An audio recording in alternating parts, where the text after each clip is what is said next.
On this one day of the year, we tend to think about past wars and the soldiers who didn't come back home.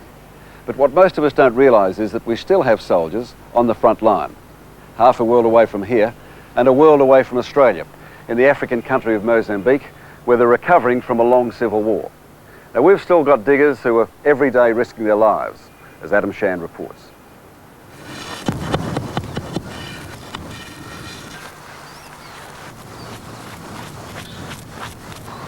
Mira!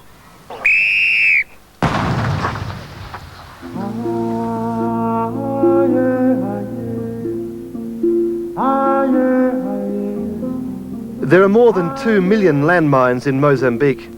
Nobody knows exactly how many. 10 new victims are reported each week, mostly women and children who stray from their villages. Many others die alone in the minefields, because to rescue them would mean more casualties. Mozambique is like a haystack full of needles. The country that I come from is called Australia.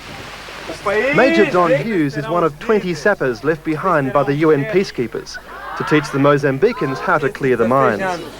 The war is now over, and Mozambique is looking to the future and to peace. He's working alongside Nepalese Gurkhas, East Germans and the British. But it's been 2 Aussies and 2 Kiwis who've taken the place by storm. The reason why they chose the Aussies and the Kiwis is probably because of our previous experience.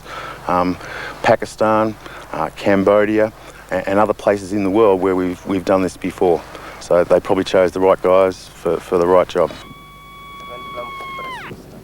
It's a painstaking job which might take the deminers 10 years on their hands and knees to finish.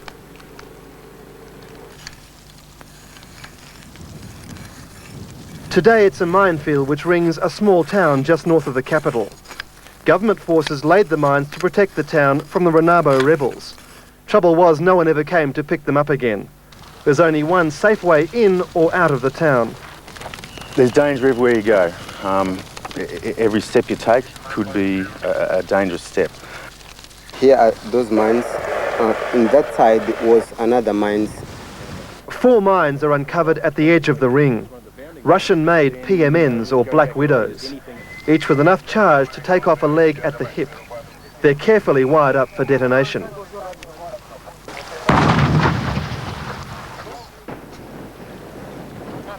An extra 4 mines have blown alongside those uncovered by the deminers. Even these fenced minefields are full of surprises for the foolhardy and the complacent. We have found a lot of mines outside of the fence. There's definitely mines certainly up around the Sabi area. It was in Sabi that Don Hughes began his tour of duty on December 16 last year, a day he'll never forget. After 20 minutes, a casualty message came over his radio.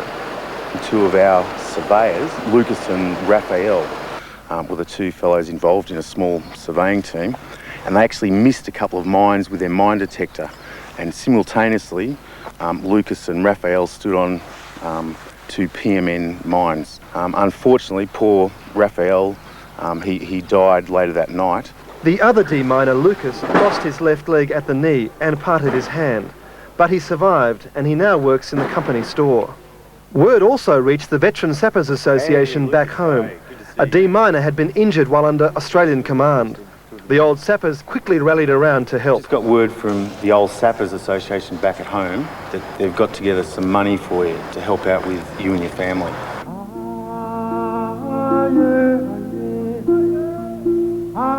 Slowly but surely, Hughes is getting into the psyche of the men who laid these terrible weapons, learning the subtleties of terror mining.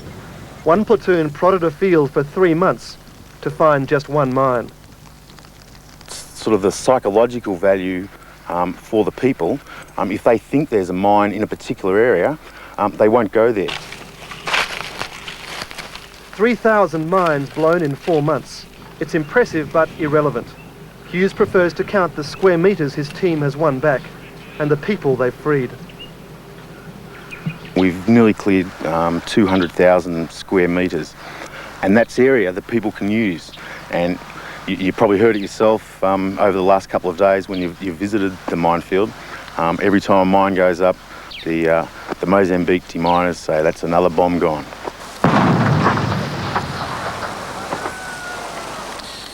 Adam Shand reporting there from Mozambique, a very different danger zone. We'll come back with more after the break.